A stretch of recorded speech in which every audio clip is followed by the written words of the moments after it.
Friends, thanks for tuning in to our update video. I'm here to share a little bit with you about how we got to where we are now. Then, we're going to turn it over to Neil, Bob, and Toby to discuss more about how we got where we are. Some of you may remember in 2019 when the Morning News did a short article about the White Rock United Methodist Church and its transformation into a community hub.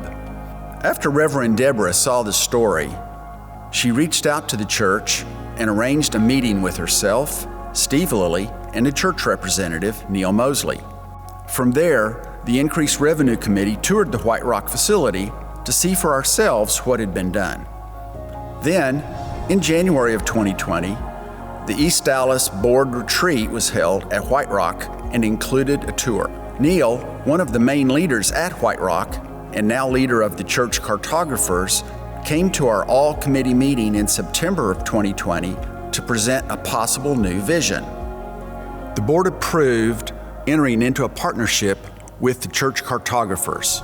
We developed a vision quest to reimagine the use of our whole facility for community partnerships so that we could continue the mission of making disciples in East Dallas. So, when we first got under contract with EDCC, we recognized immediately the potential that the building has. I mean, it's a beautiful, historic building, a significant congregation in this part of East Dallas. But the building, apart from its historic status, it has a lot of issues, right? And a lot of those issues have to do with the historic parts of the building. So those are pretty complicated to deal with. When y'all first approached us and about the work that we had done at White Rock, the interest, of course, and this is the case with most congregations, is the additional revenue that partnerships can bring, right? Partnerships can bring a lot of energy, a lot of community connection that congregations have lost over the years, but typically the most attractive thing is the additional revenue streams.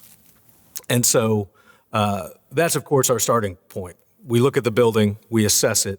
What sort of partnerships could go in here that would drive some new revenue, so create some new revenue streams? I think you're already starting to answer my second question, which is, how has the process changed since you started with East Dallas? Yeah, I mean, the effect of the pandemic can't be overstated, right? There was a lot of energy when we first started working with the congregation. I had talked to Allison and Deb about preaching and getting to know the congregation more. I had visited here in the sanctuary for a concert. I had come to worship. I had come to one of y'all's community events, a chili cook-off. And that was part of my assessment. How do things look? How do they feel? What is it? What do I see when I step into your spaces on a normal Sunday when you're using them that maybe y'all don't see because you're accustomed to how things run and how they go? When the pandemic hit and suddenly y'all were not meeting here in the space, a lot of that work shifted. We invented things that didn't really exist before. So I, for one, took advantage of church space to create pod schools for my own kids and for 40 other kids for a month where DISD had not yet figured out how it could host school in a safe way. And so the church buildings got repurposed. Some of the classrooms in the church buildings got repurposed for that. That repurposing demonstrated that the spaces that some of the church groups, especially Sunday schools, were occupying, they had huge potential for other groups to use. Their size, their openness, the natural light in the majority of those spaces were fully realized when we were using those spaces during the day, 5 days a week for this other purpose. And so part of what we realized after that was, instead of putting everything back the way it was, when we've decided that we need to rethink how we use the spaces, why don't we do the rethinking work now? Yeah, so one of the questions is that I've heard from people is, why did we move Sunday schools if we didn't have that space rented out yet? Yeah, in my experience in this work, there is a lot of hurry up and wait. There's a lot of excitement in the very beginning about all this new potential. A lot of times we get excited about the potential without fully realizing all of the problems we're going to have to deal with before we reach that potential. In the case of the Sunday school rooms, we knew that those rooms were precious to the Sunday schools that had been using them. A lot of the furniture, a lot of the things on the walls. They were very personal, held a lot of history and meaning for folks. And so those were always going to be difficult spaces to think through. The pandemic and the fact that we had not worshiped together, it did present us the opportunity to rethink how those spaces had been used, and what we were going to do coming back. And so the staff and I, as we started thinking about how are we going to put Sunday schools back, how are we going to welcome people back, we started looking at the other spaces that were the right size for the existing Sunday schools in the form and shape that they were in the pandemic. We knew that not everybody was going to feel safe coming back, so some of the classes might be smaller than they were before the pandemic. And so we took all of that into consideration, and then a lot of the burden fell on the pastoral staff to reach out to the Sunday school leaders to say, here's what we're thinking, here are the spaces that we're thinking of moving into. But deep down, the primary focus was, how do we focus as much energy around the worship space that newcomers who are coming for worship on Sunday morning would find the best presentation of EDCC's spirit and energy when they came as a visitor. One of the things I've heard you talk about is that it's not just about Sunday morning. If we move our energy and focus to the sanctuary building, it frees us up to also move in a direction as far as renting out space. Can you talk about that a little bit? So during our initial assessment, we found spaces that seemed more ready to host partners than others. The Vineyard building in particular, being a newer construction, already having sprinklers, seemed like a great fit. And we were basically talking about, can we recenter, can we rethink how the church building and how congregants interact with the church building on a daily basis, right? If we relocate the church staff to the sanctuary building.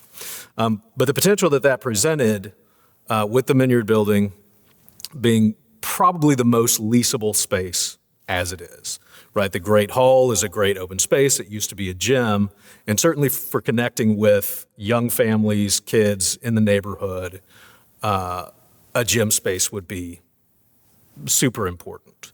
And so we began conversations about what would it look like, what would it cost to take the Great Hall and put it back in the form of a gym as it was originally designed to be.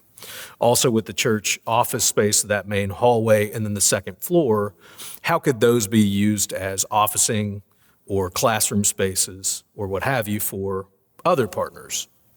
Of course, my looking at that in the first floor of the education building, which was designed to be preschool space, my immediate thought was early childhood development and child care purposes. And so we've had great interest from a number of preschool groups, in particular Montessori groups who like the sort of openness of some of the spaces, the potential that it presents with interacting with the playground and other spaces around the church. And so that's what we're hopeful for the coming year, that those sorts of partnerships will be inked and done, and that transforming those spaces and repurposing those spaces for those uses can start taking space. So if we were to get a Montessori school in or some other school in there, how would that work with our Sunday morning activities with children? Would it be shared space, or would it be dedicated just to the Montessori school? So the hope in sharing space and any sort of rethinking, repurposing church spaces is to find partners who have potential for sharing as much of the spaces as possible. In the Montessori schools that we've talked to, they would take up a significant footprint in the education building and potentially the Vineyard building. The hope would be that at least some of those spaces from the very outset would be shared with the children's ministry of the congregation, and potentially other community partners who might need spaces that are designed and outfitted specifically for children's uses. So if we were to get an early childhood development center to come in like a Montessori school, would they make improvements and pay for them themselves? Or how would that work? Right, yeah, so the partners that we look for are not just the right fit for the spaces, but we also look for partners who can bring their own capital to a project so that making the spaces suitable for their use does not fall on the offering plate of the congregation. Now, there are some improvements that will need to be made that will be the cost of the congregation. A good portion of the building needs asbestos abatement, right? That as the building owner falls to the congregation. But the hope is whenever we're looking for a partner to step in, whether it's the early childhood development potential or any other partner, is that the capital improvements that they need for the spaces to work for them, they are able to bring a good portion, if not all of that capital to the project. My hope is that an early childhood development program, in bringing in their own capital to make the spaces work for them, will make those kind of capital improvements that are beneficial to the entire congregation on Sunday morning when the school or the childcare isn't operating, but that the congregation still benefits from. So a lot of the progress to date has been around cleaning and planning for kind of architectural planning. How will we, moving into the next year, ensure that the church is getting signed letters of intent and contracts? A major addition to the team in the last year has been Aaron Farmer, who has a history with the congregation, having been involved in the master plan some years ago, and his team at OmniPlan, bringing them in because of Aaron's connection to the building, love for the building, and understanding of its unique potential and unique issues has been hugely important this year. One of the biggest obstacles to bringing in a potential partner is when I show them spaces, they're overwhelmed with how spectacular the spaces are. There's a number of spaces of varying sizes. By and large, they're in great shape for what they were. But it's an obstacle because they can see how much work needs to be done, how many issues there are that still need to be addressed. Aaron and OmniPlan are really taking us through the steps to say, here is how we deal with all of those issues.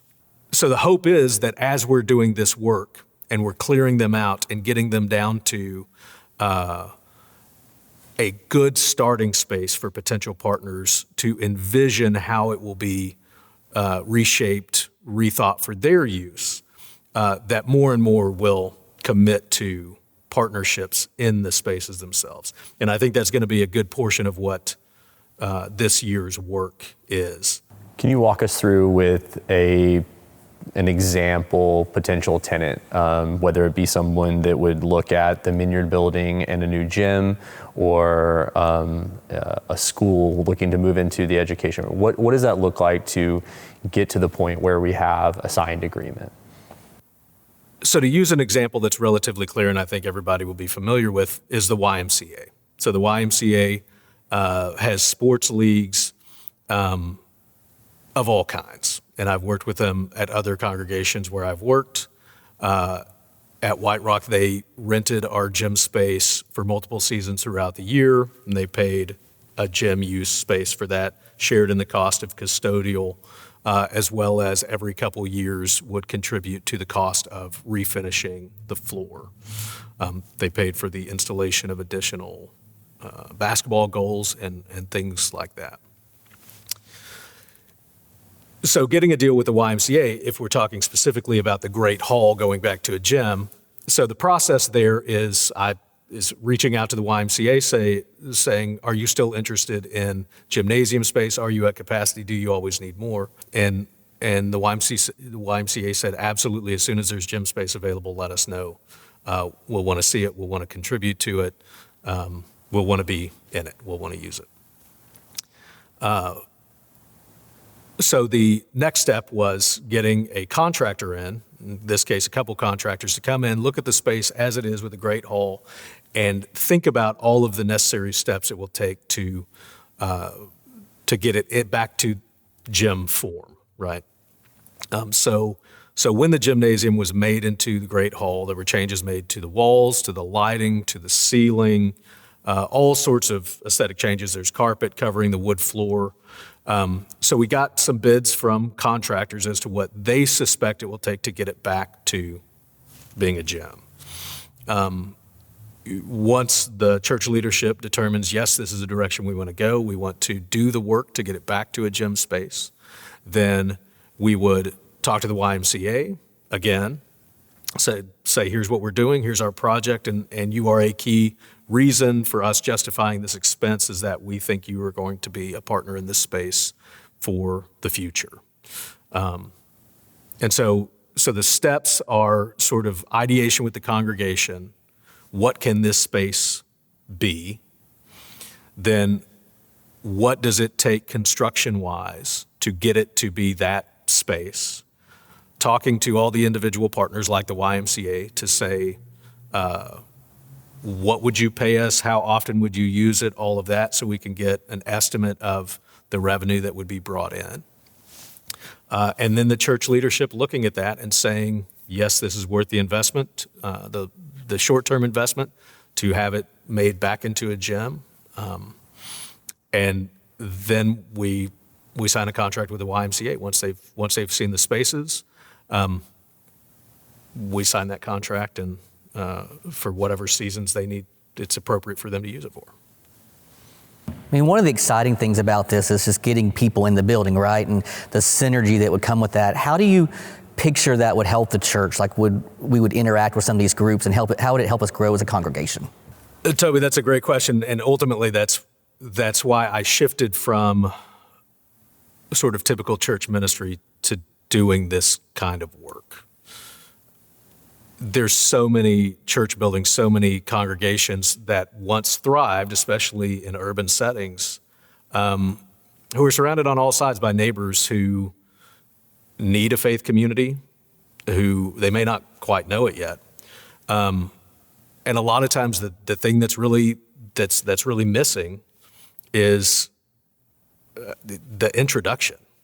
So part of the work is getting congregations to recognize that they, in their buildings and in what energy they have, there's still huge potential to connect with new people.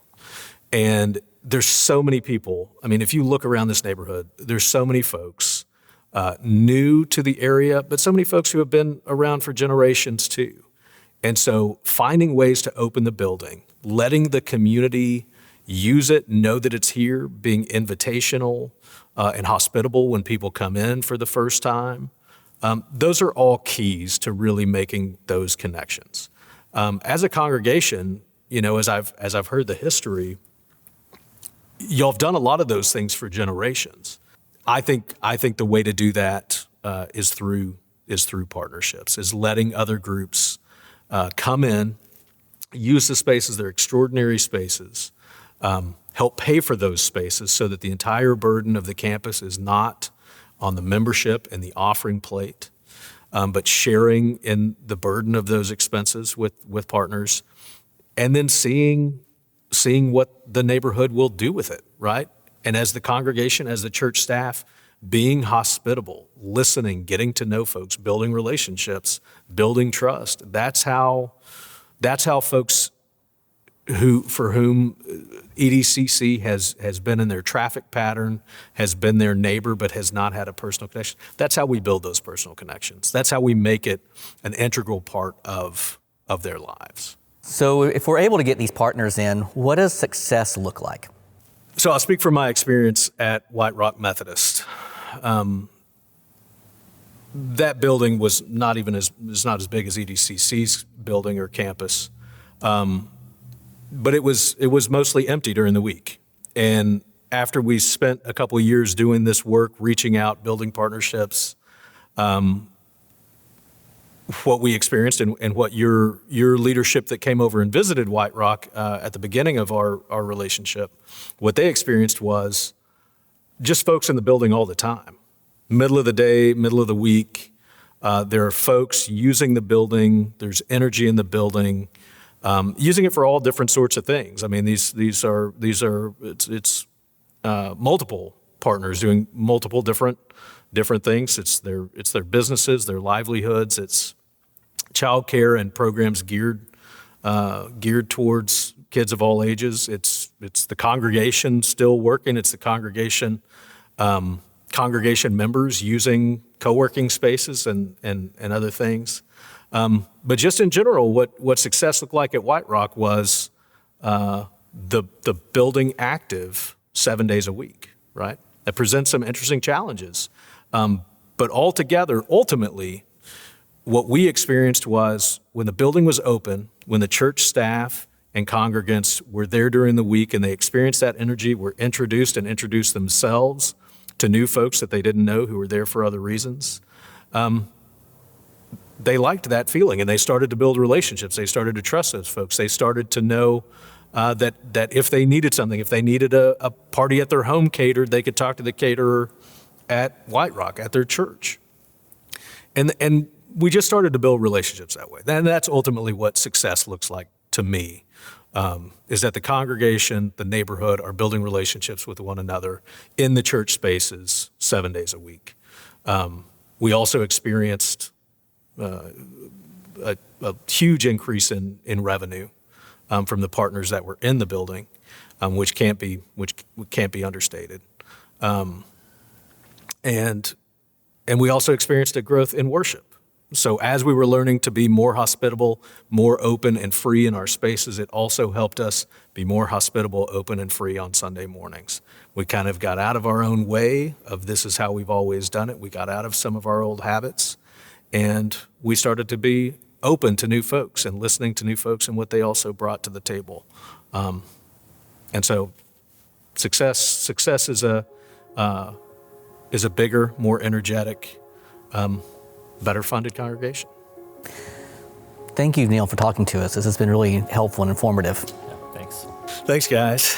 So glad to be here and appreciate y'all having faith in the church cartographers from the outset. It's been a great partnership, and look forward to what lies ahead.